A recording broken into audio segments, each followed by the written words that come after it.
তো এই সপ্তাহে মার্ভেল, ডিসি এবং আরো অনেক সুপার হিরো রিলেটেড আপডেট আসছে। তো সেই সকল আপডেট সম্পর্কে জানবো এই ভিডিওতে। প্রথমে মার্ভেল মুভির ডেডপুলের কথা বলতে গেলে এই ডেডপুলের আবার রিশুট চলতেছে, কিন্তু চিন্তার কোনো কারণ নেই, কারণ এই রিশুটগুলো করা হচ্ছে ক্যামিওর জন্য। মানে এই রিশুটের কারণে স্টোরিতে কোনো ইফেক্ট করবে না, মানে স্টোরিতে কোনো চেঞ্জ আসতেছে না, শুধু এক্সট্রা কিছু ক্যারেক্টারের ক্যামিও অ্যাড করার জন্য এই রিশুটগুলো করা হইতেছে এবং এই রিশুট সম্পূর্ণ মে মাস পর্যন্ত চলবে। এছাড়া এই মুভি থেকে কিছু পোস্টারও রিলিজ পাইছে, যেখানে আমরা ডগপুলকে দেখতে পাইছি। এছাড়া আর একটা পোস্টারে আমরা দেখতে পাইছি ডেডপুল এবং ওলভারিন টিভিএতে আছে এবং এখানে ডেডপুলের হাতে একটা টাইম প্যাড। এছাড়া এমনটা শোনা যাইতেছে যে এই মুভিতে আমরা পুরনো ব্লেডকে দেখতে পারবো। তো আমি আমার আগের ভিডিওতে বলছিলাম যে পুরনো ব্লেড যে প্লে করছিল সেই অ্যাক্টর আবার এমসিইউতে ব্যাক করবে, তো হইতে পারে এই মুভিতে আমরা তাকে দেখতে পারবো। এবং এমনটাও শোনা যাইতেছে যে তাকে শুধু আমরা মার্ভেলের একটা মুভিতে না, তাকে আমরা মার্ভেলের অনেকগুলো মুভিতে দেখতে পারবো। এর পরের update captain America brave new world থেকে। তো এই মুভির কিছু পোস্টার রিলিজ পাইছে, যেখানে আমরা আমাদের নতুন ফ্যালকনকে দেখতে পাইতেছি। এছাড়া আমাদের নতুন ক্যাপ্টেন আমেরিকা মানে স্যামের যে ক্যাপ্টেন আমেরিকা তাকে দেখতে পাইতেছি। এখানে আমরা তার স্যুটে কিছু ডিফারেন্স লক্ষ্য করতে পাইছি। আমরা ফ্যালকন এন্ড দ্য উইন্টার সোলজারে তার যে স্যুট দেখছিলাম,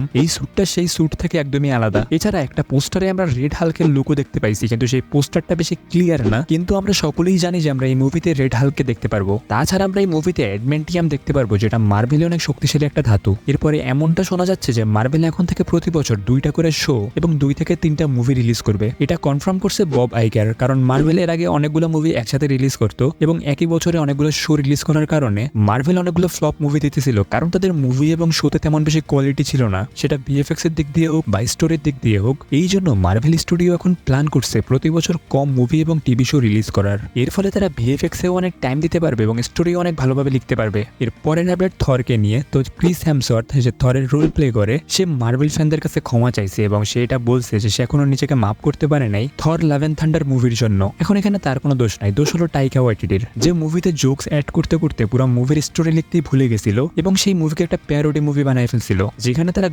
গড বুচারের মতো একটা ক্যারেক্টারকে ভালোভাবে জাস্টিফাই করতে পারে নাই এবং গনের ক্যারেক্টারকে একটা জোক বানায় রাখছে, তাকে দিয়ে বাচ্চা কিডন্যাপ করাইছে পুরো মুভিতে। এর পরের আপডেট ডিসির সুপারম্যান থেকে। তো ডিসির সুপারম্যানের ফার্স্ট লুক রিলিজ করা হয়েছে, যেটা দেখে অনেক মতামত দিতেছে। অনেকের কাছে এটা ভালো লাগছে, অনেকের কাছে ভালো লাগে নাই, কারণ অধিকাংশ ডিসি ফ্যানরাই হেনরি ক্যাভিলকে সুপারম্যান হিসেবে দেখতে চায়। তাছাড়া অনেকে এটাও বলতেছে যে হেনরি ক্যাভিলের মতো সিমিলার ফেজের অ্যাক্টরকে কাস্ট না করে হেনরি ক্যাভিলকে নিলেই তো হতো। তো হ্যাঁ, এই সুপারম্যান নিয়ে অনেক মিক্স রিয়াকশন আসতেছে। এখন ট্রেইলার আসলেই আমরা বুঝতে পারবো যে এই সুপারম্যানটা কেমন হবে। এর পরের আপডেট দি বয়েস এর সিজন 4 থেকে। তো এর ট্রেইলার রিলিজ পাইছে এবং এই শোটা আমরা দেখতে পারবো জুন মাসের 13 তারিখ। তো হ্যাঁ, এই সপ্তাহে এতটুকুই ছিল সুপার হিরো রিলেটেড আপডেট। তো এই ভিডিওটা এতটুকুই। ভিডিওটা দেখার জন্য ধন্যবাদ। বাই।